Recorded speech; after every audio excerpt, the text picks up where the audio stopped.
I will background remove 15 image by clipping path.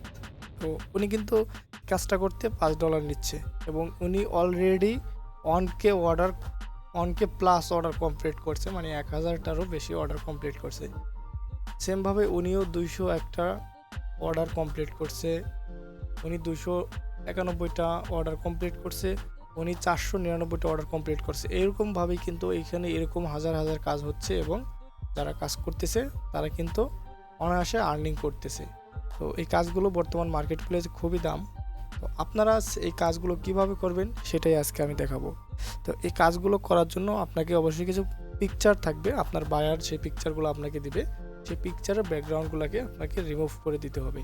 তো আজকে আমরা গুগল থেকে কিছু পিকচার নিয়ে সেম কাজটা করে দেখাবো।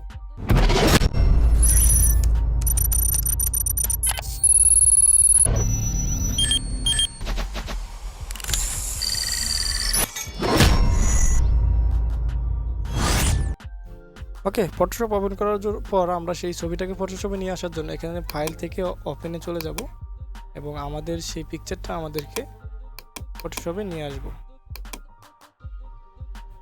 ওকে, এরপর ক্লিপিং মার্কস করার জন্য অবশ্যই আমাদের পেন টুলের প্রয়োজন হবে, আর পেন টুলটা আমরা অবশ্য আমাদের এই টুল প্যানেলে পেয়ে যাব। তো এই হচ্ছে আমাদের পেন টুল, আমরা এখানে খুঁজলেই পেয়ে যাব, বা আমাদের টুলবারটা এভাবেও থাকতে পারে, তাহলে আমরা এখান থেকে পেন টুলটা পেয়ে যাব। তো এখানে অবশ্যই আমাদের যে বিষয়গুলো ফলো রাখতে হবে, এখান থেকে আমাদের যে অপশনটা আছে এখানে অবশ্যই আমাদের পাথ অপশনটা সিলেক্ট থাকতে হবে এবং এখানে আরও কিছু অপশন আছে এখান থেকে, যেমন আমাদের এই যে রাবার ব্যান্ড এটাকেও চেকমার্ক দিয়ে রাখতে হবে। আর এছাড়া বাকি যে অপশনগুলো আছে এগুলো সব কিছু ঠিকই থাকে, তারপর আপনার এগুলো চেক দিয়ে সেম এরকম করে নেবেন। তো এরপরে প্রথমে আমাদেরকে লেয়ার অপশনে চলে আসতে হবে এবং এখান থেকে আমরা পাথ অপশনটা পেয়ে যাব, এখান থেকে আমাদের কাজটা স্টার্ট করতে হবে। ছবিটাকে আমরা ঝুম করে নেব এবং আমাদের কাজটা আমরা স্টার্ট করে দেব। সেজন্য এখানে প্রথমে একটা ক্লিক করব এবং এই জায়গাটাতে একটা ক্লিক করে এভাবে আমরা এটাকে টানতে থাকলে এটা এরকম বাঁকা হবে এবং এরপর আমরা কিবোর্ড থেকে অলটা ধরে রেখে আমরা এখানে একটা ক্লিক করে দিলে আমাদের এই অংশটাও কেটে যাবে। এরপর আবার আমরা এখানে একটা ক্লিক দিয়ে এভাবে হালকা টেনে এটাকে আমরা একদম সেম করে নেব।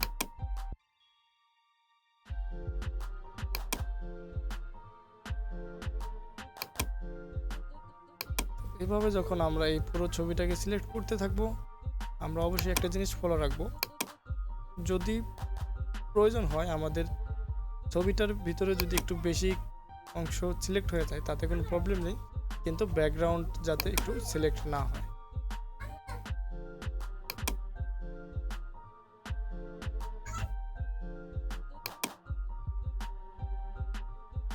ওকে, এভাবে আমরা পুরো ছবিটাকে এভাবে সিলেক্ট করে নিব এবং লাস্ট আমরা এসে দুইটি অংশ আমরা একত্রে করে দেব। তো অবশ্যই আপনার কাজটা একদম পারফেক্টভাবে করতে হবে। এভাবে এখানে এসে এভাবে রেখে দেব। তো রেখে দেওয়ার পরে আমরা পাথ অপশনে এলে এরকম দেখতে পাবো এবং লেয়ার অপশনে আসলেও এরকম দেখতে পাবো। তো এরপরে আমরা এখান থেকে ফাইল থেকে সেভে আসবো, সেভ আস ডেস্কটপ। এরপর ফাইলটাকে আমরা এখান থেকে জেপিজিতে সেভ দিয়ে দিব।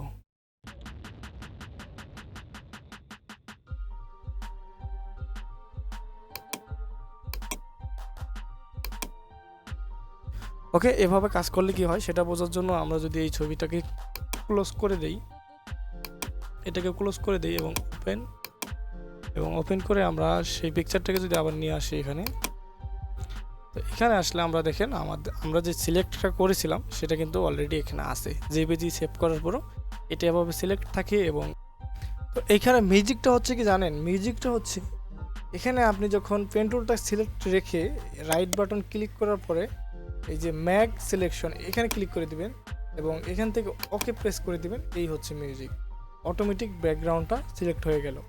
তো এখান থেকে চাইলে কিন্তু বায়ার ব্যাকগ্রাউন্ডটাকে ডিলিট করতে পারবে, রিমুভ করতে পারবে, চেঞ্জ করতে পারবে, বা এখান থেকে সহজেই কালারগুলোকে চেঞ্জ করে নিতে পারবে।